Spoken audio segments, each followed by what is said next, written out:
Hello Kaisla! Welcome sa aking channel. For today's video Kaisla, samahan nyo kaming magbiyahe. Pupunta nga kami ng kabilang bayan para mag-install ng screen door. Medyo malayo pala ito Kaisla, kaya inagapan namin ng alis. Kaming tatlo lang pala ang umalis, si Master, ako at ang aking bayaw. Hindi ko na pinasama ang mga bata at wala din naman silang gagawin. At medyo malayo nga itong pupuntahan namin, kaya mapagod lang sila. Sabi ko nga sa kanila, sa bahay muna sila at maglalaro ng cellphone habang wala pa silang pasok. Kasi pag may pasok na sila, bibihira sila makahawak ng cellphone. Pinapayagan namin sila mag-cellphone basta walang pasok. Kaya okay lang sa kanila na maiwan sa bahay kasi nandun naman yung mga ate nila. Maigi nga at medyo malaki na yung mga bata at nagkakaisip na at nakakaintindi na sila pag sinabihan naman hindi sila piling sumama. Dati kasi umiiyak sila pag sinabi kong hindi sila piling sumama. Pero minsan awa kung iwanan sila kaya sinasama namin. Pa-off doon ko na sila guys, tapos ako doon naman maugta sa ila pag magpinasaway sila. Kaya grabe, sobrang kukulit guys ng mga anak ko. Ganun talaga siguro guys ng pag mga bata pa. Kayo guys, ng bata pa kayo, makulit din ba kayo? Bibihira na siguro sa mga bata ngayon na hindi makulit. So ayan guys, balik tayo sa aming pagbabiyahe. Medyo malapit na kami. Malapit pa yan guys pero ilang liko-liko pa yung aming dinaanan dyan. Pero ang totoo guys, nangalahati pa lang kami. At nadaanan namin to guys, itong malapad na palayan na malapit ng anihin. Sana all malapad na palayan. Naalala nyo ba noon guys, na pag sinabing buwan ng August ay tighirap? Dati kasi na-experience talaga namin to. Hindi pa kasi anihan pag buwan ng August noon. Naalala ko noon na walang-wala kaming bigas. Tapos mahiram kami sa kapitbahay namin or sa kamag-anak namin. Wala din silang bigas, as in talagang taghirap talaga pag buwan ng August. Maigi ngayon at August pa lang anihan na. Pero dito sa amin sa Guimaras guys, sobrang lapad ang mga palaya nila. At sobrang dami ditong palaisdaan. Tingnan nyo guys, yung madadaanan namin. Sobrang lalapad ang mga palaisdaan nila. Kami may palaisdaan din kaso lang, hindi maliit lang. Kasi hinati-hati na sa kanila magkakapatid eh. At dito sa amin sa Guimaras guys, sobrang daming magagandang beach dito.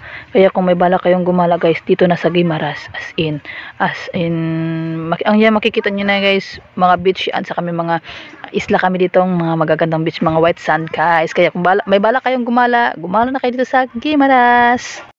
At sa resort guys, sobrang dami din ng mga resort dito guys na magaganda. Kaya, gala na kayo sa Guimaras guys. At dito nyo na matitikman sa Guimaras guys, ang pinakamatamis na mangga sa buong Pilipinas. Ay, mundo na pala, charot. Hindi yun, charot lang guys, totoo yun, buong mundo na. Nakikilala na yung Guimaras guys sa pinakamatamis na mangga. At balik tayo dito sa aming pababiyahe guys. Malapit na guys, isang ahon na lang, makakarating na kami sa aming paroroonan. Ayan na guys. Dito pala kami nag-install sa bundok guys, dating customer namin. At kami ay binalik-balikan. At tuwing mayroon siyang ipapagawa, kami yung tinatawag para mag-install sa kanila. Thank you sa aming customer. Malaking tulong ito sa amin kasi malapit na yung pasukan. Sa mahal ngayon ang bilihin guys, kailangan mo talaga ng malaking budget. Lalo na may 4 kang estudyante, naku guys, talagang kahit kalabaw talaga. Kaya nagpapasalamat kami sa aming mga customer na minsan walang-wala kami, nandyan sila. Yung namumblema ka dahil wala ka ng budget, tapos biglang may pupunta sa bahay nyo at may magpapagawa, kaya tuwang-tuwa talaga kami ni Master. Alam nyo guys, sa totoo lang, hindi ko hinangad na maging mayaman. Yung mayroon kang panggastos sa araw-araw, may pambayad ka ng mga bilis mo, mga bayarin mo, yun ay sapat na sa akin guys.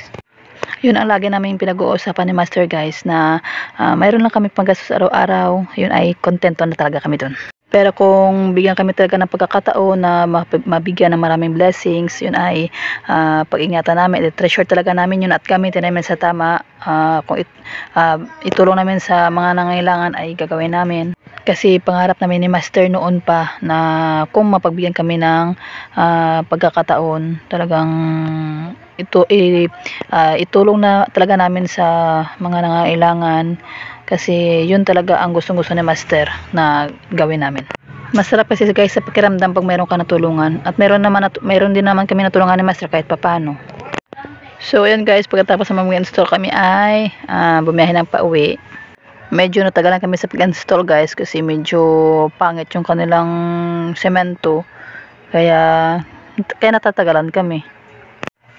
At insaktong alas 12 kami ng tanghali nakatapos guys, kaya kami naghanap na ng mabibilhan na merienda at kami magmerienda muna kasi medyo pagod match ka. At sa bahay na kami magtatanghalian at medyo carabels pa naman namin yung gutom namin. At dito muna kami tumambay guys sa man-made forest na ito na nakita na rito nung nakaraan nung vlog ko. Kasi maganda dito guys, sobrang tawag nito, sobrang refreshing English yun ah. At pagdating namin sa bahay guys, nagtanghalian na kami at ako nagpahinga muna ng kaunti at medyo napagod ako sa aming biyahe guys. So yan muna ang ating vlog for today's video guys. Thank you for watching. See you in our next vlog. Bye!